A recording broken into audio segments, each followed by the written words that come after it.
Bonsoir à tous et bienvenue sur Afrique Sport dans votre émission L'Analyse.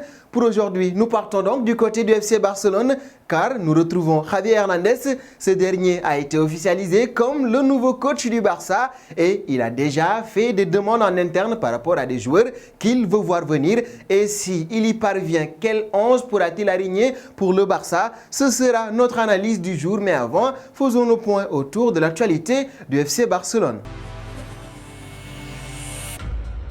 Le Barça a donc trouvé son nouveau coach en la personne de Javier Hernandez. La légende du club a signé pour le club catalan, alors que la presse espagnole rapportait ce mercredi qu'une délégation du club catalan avait pris la direction du Qatar pour rencontrer leur homologue d'Al-Sadd. L'affaire a été conclue. Preuve de plus, le technicien catalan a déjà commencé son travail de fond. Javier Hernandez aurait déjà des idées très claires sur ses plans pour le mercato. Selon le journal espagnol El Nacional, Javier Hernandez a déjà fait part à Joan Laporta d'une liste de 4 joueurs qu'il souhaite faire signer au club, de préférence en janvier ou durant l'été prochain. En tête de liste, on retrouve celui que toute l'Europe s'arrache, Erling Haaland. Cependant, difficile de voir le Norvégien changer de tunique en janvier. Toujours selon la même source, le technicien catalan aurait également des vues sur Paul Pogba ou encore des cibles déjà évoquées un peu partout, Jules Koundé et Dani Olmo. Encore faut-il que le Barça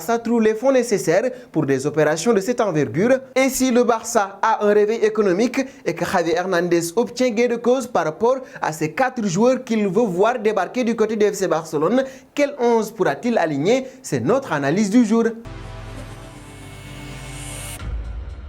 Le Barça a besoin de se relancer et pour se relancer, il faut de nouveaux hommes. Ça, Javier Hernandez l'a très tôt compris et ce dernier voudra faire ainsi des choix forts. D'abord avec des renforts dans le secteur défensif, mais également dans le milieu de terrain et dans l'attaque du FC Barcelone. Des joueurs de renom et des joueurs qui ont une grande marge de progression. C'est ce que Javier Hernandez a choisi pour son FC Barcelone. Et dans un 4-3-3 pointe basse, Javier Hernandez va ainsi garder Ter Stegen dans ses cages. Et dans la défense, on pourra retrouver Serginho Dest à droite, Jules Koundé et Eric Garcia seront dans l'axe central, Jordi Alba à gauche et dans le milieu de terrain, Frenkie de Jong sera en sentinelle, Pedri aligné à gauche et Paul Pogba à droite. Dans l'attaque, nous pourrons retrouver Ansu Fati qui sera aligné à droite, Kingsley Coman à gauche de l'attaque et Erling Haaland sera ainsi en pointe. Et ce 11 du Barça version Javi Hernandez, si il réussit à faire venir les 4 joueurs susnommés,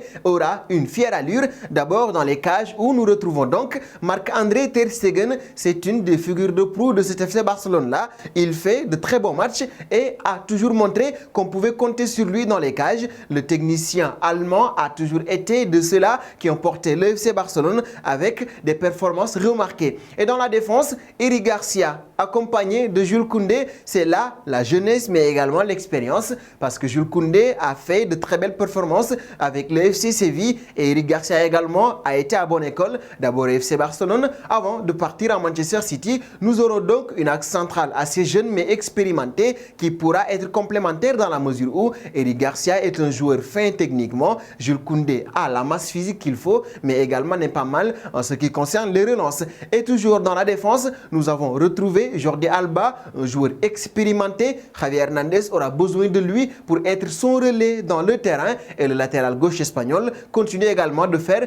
de belles performances du côté du FC Barcelone. À droite toujours Serginho Dest. Ce dernier également est un jeune pétri de talent qui a besoin d'expérience et d'accompagnement pour pouvoir montrer toute l'étendue de son talent. Avec Javier Hernandez, on espère donc qu'il pourra jouer à son meilleur niveau. Et dans le milieu de terrain, on a sorti Sergio Busquets et mis Frenkie de Jong en sentinelle.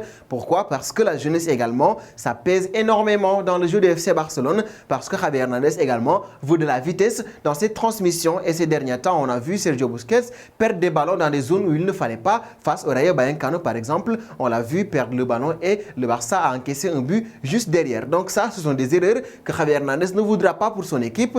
Donc aligner Frenkie de Jong en sentinelle serait une bonne solution pour l'entraîneur espagnol. Et juste devant eux, nous aurons Pedri Pedri, un jeune talent pétri de talent, et ça, Javi Hernandez l'a très tôt compris. Son profil ressemble d'ailleurs à ce qu'on a pu voir avec Andrés Iniesta, et Javi Hernandez pourra donc l'accompagner dans sa progression. Autre joueur validé, Paul Pogba, lui, il n'est à plus présenté, et on l'a vu également avec Manchester United, où son passage à la Juventus, où il a montré de très belles choses. En équipe de France également, il a montré qu'il est un joueur capable de prendre le ballon derrière et de l'amener devant avec autant d'aisance qu'il le faut, et ça, Javi Hernandez en aura besoin pour son équipe. Et en attaque, nous avons donc choisi Kingsley Coman et Ansu Fati. Pourquoi ces deux jeunes joueurs? Parce que comme vous le savez, Javi Hernandez a un plan de jeu très clair.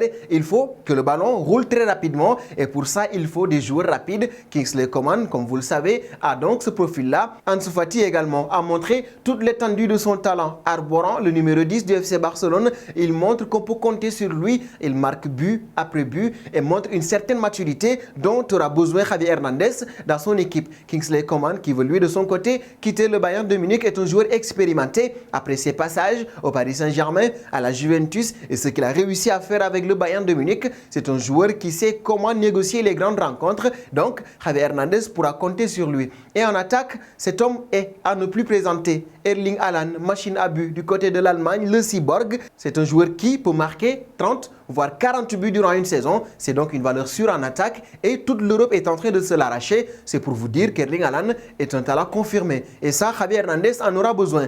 Parlant donc de la configuration complète de cette équipe de FC Barcelone dont Xavi pourra hériter, nous voyons donc une défense assez compacte où nous retrouvons et la jeunesse et l'expérience de Jordi Alba, et dans le milieu de terrain également, c'est forcément de la jeunesse, mais des joueurs expérimentés à l'image de Paul Pogba. En attaque, beaucoup de fraîcheur, beaucoup de réactivité, beaucoup de vitesse, mais également énormément de buts, et ça pourra permettre au FC Barcelone de retrouver ses lettres de noblesse et Javi Hernandez de débuter sous les bons auspices du côté du FC Barcelone. Et c'est donc là ce que nous voyons avec Javi Hernandez et ses choix. Qu'en pensez-vous? Dites-nous ça en commentaire et nous vous lirons. Et dans un très court instant, la dernière partie de votre analyse, c'est le quiz. Dernier point de notre analyse, c'est le quiz, et notre question du soir, c'est de savoir Javi Hernandez, combien de buts a-t-il marqué durant sa carrière? Vos réponses seront attendues en commentaire. En attendant, nous félicitons Ousmane. Il a été celui qui a trouvé la bonne réponse quand nous demandions, durant la saison de Ligue des Champions 2018-2019, quelle équipe Liverpool bat en premier. C'était donc le PSG, 3-2. Félicitations à Ousmane, et rendez-vous est donné très vite sur Afrique Sport pour une nouvelle analyse.